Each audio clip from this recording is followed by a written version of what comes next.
All right, ready to dive in.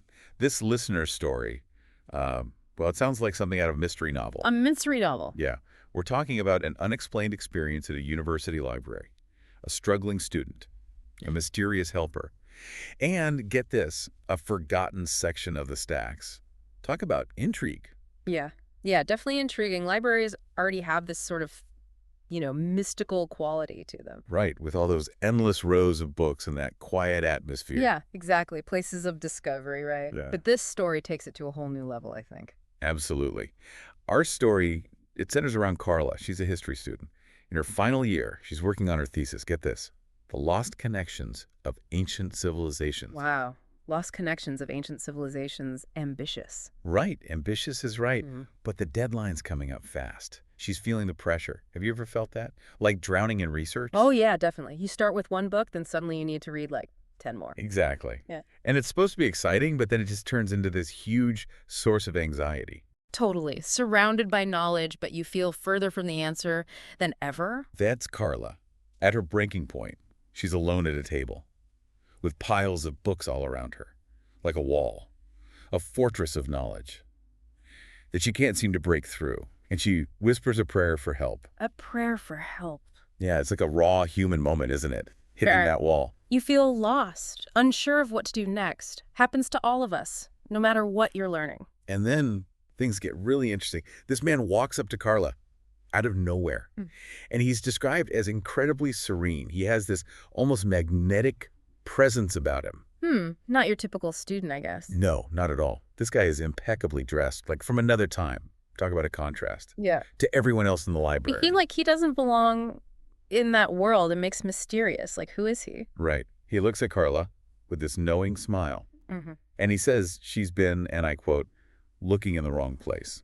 Chills. I mean, looking in the wrong place. What does that even mean? Right. So Carla, she trusts her gut and follows this stranger deeper into the library. They end up in this forgotten section. It's described as like untouched by time, hidden away, filled with these towering shelves of ancient books, leather-bound, Ancient leather-bound books, a researcher's dream, right? Oh, yeah. Yeah. Titles you can barely even read. Like a secret archive full of forgotten knowledge. Okay, hold on tight, because here's where it gets really wild. The man pulls out a book. It seems totally random, but it's exactly what Carla needs. For her research, it's like finding the missing puzzle piece, the answer she's been searching for weeks. It's almost too perfect, How could he possibly know? Right, it's like pure synchronicity.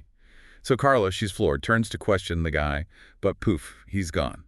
Vanished, like a ghost. Wow. Just like that, gone. Makes you wonder, who was he? Why was he there? The mystery deepens. Carla asks the library staff about him. But no one's seen him. There's no record of him. It's like he never even existed. Like he just disappeared into thin air. It's unsettling, It makes you question what's real, what's not. It definitely blurs the lines Yeah. between reality and fantasy. Leaves Carla and us wondering about the unexplained. Who was this man? And how did he know what Carla needed? I mean, this story really makes you think about libraries, not just as a place to find information, but like a space for unexpected connections, where knowledge, maybe it has a life of its own. It's like libraries hold this knowledge from generations past. Maybe there's something going on that we just don't understand. Right. It's giving goosebumps. Yeah. But, okay, let's think about this logically for a second.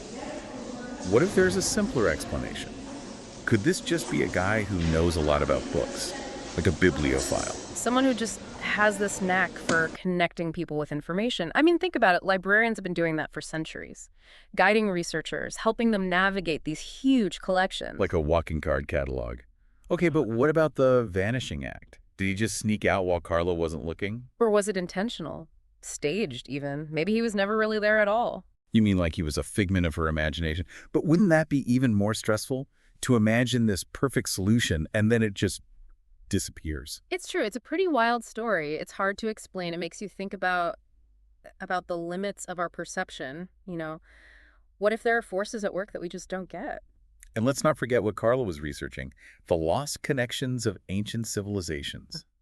That topic already sounds mysterious, right? Yeah, like there's something hidden there, lost knowledge, maybe even a sense of destiny waiting to be discovered. It's like it sets the stage for something unexpected. Okay, so Carla's experience, no matter how you interpret it, It makes you think about knowledge itself. What is knowledge really? Is it something you learn through research? Or is it something that's revealed to you through intuition? Or even something divine? Big questions. Philosophers have been debating that for ages, and this story, it doesn't give us any easy answers, but maybe that's the whole point. Maybe the questions are what's important. This idea of pushing us to reconsider how we learn and what we know. It reminds me of that Einstein quote, "The most beautiful experience we can have is the mysterious." Don't you think this story speaks to that? Absolutely. It's that mystery that drives us, It pushes us to dig deeper, to question, to explore.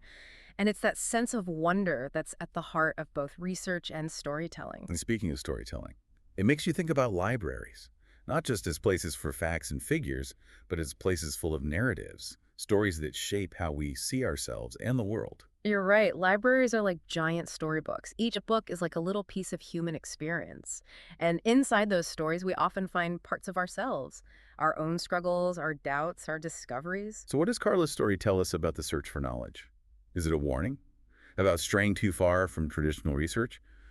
Or is it more like an invitation to embrace the unknown, to trust our gut, to be open to finding answers in unexpected places? I think it's a bit of both. It reminds us that even though research needs to be rigorous, there's also room for chance, for intuition, for those unexpected moments that lead to new insights and take you down new paths. Finding that balance between structure and open-mindedness. I like that balance. We need the structure to guide us, but also the flexibility to be surprised, to follow a hunch, even if it leads to, a forgotten corner of the library. Sometimes those detours are the most valuable. They lead to the most unexpected discoveries. And it makes me think about big audio. All those podcasts, audiobooks, lectures, it can be so overwhelming, like being in that forgotten section of the library surrounded by endless shelves, but of audio content. How do you even navigate that? And it's like Carla, right? We're all kind of praying for a guide, someone to help us find what we need. That's why those curated playlists and recommendations are so popular. We need those trusted voices to cut through the noise and help us find the good stuff.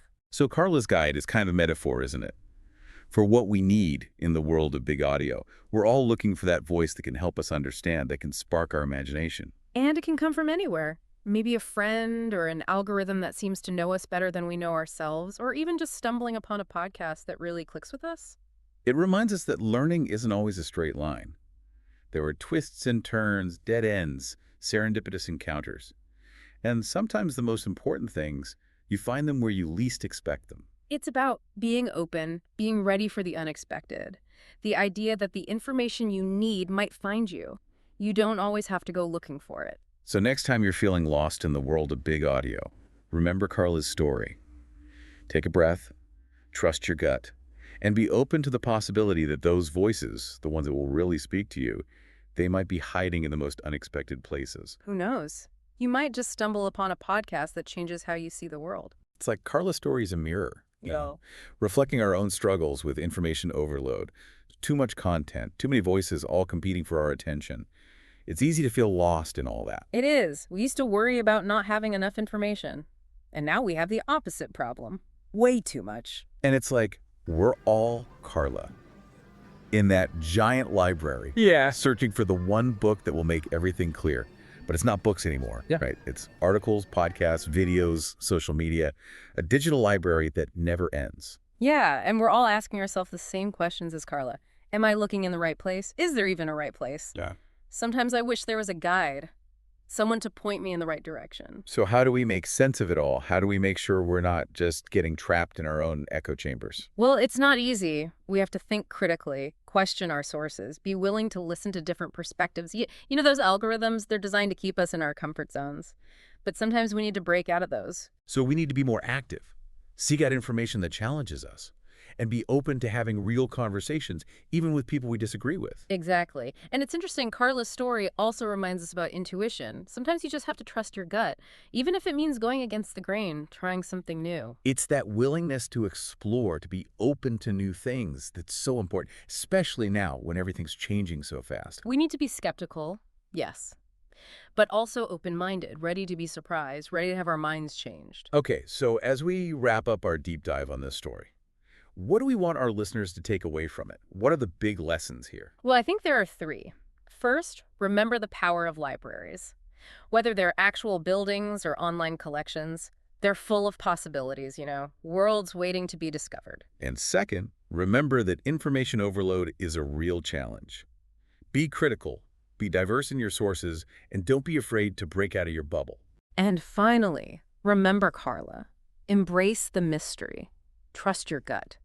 And remember that the answers you're looking for, they might be hiding in the most unexpected places. Beautifully said. Who knows, maybe you'll have your own library encounter one day. A chance meeting, a sudden discovery that changes everything. Thanks for joining us on this deep dive. Keep exploring, keep questioning, and stay curious.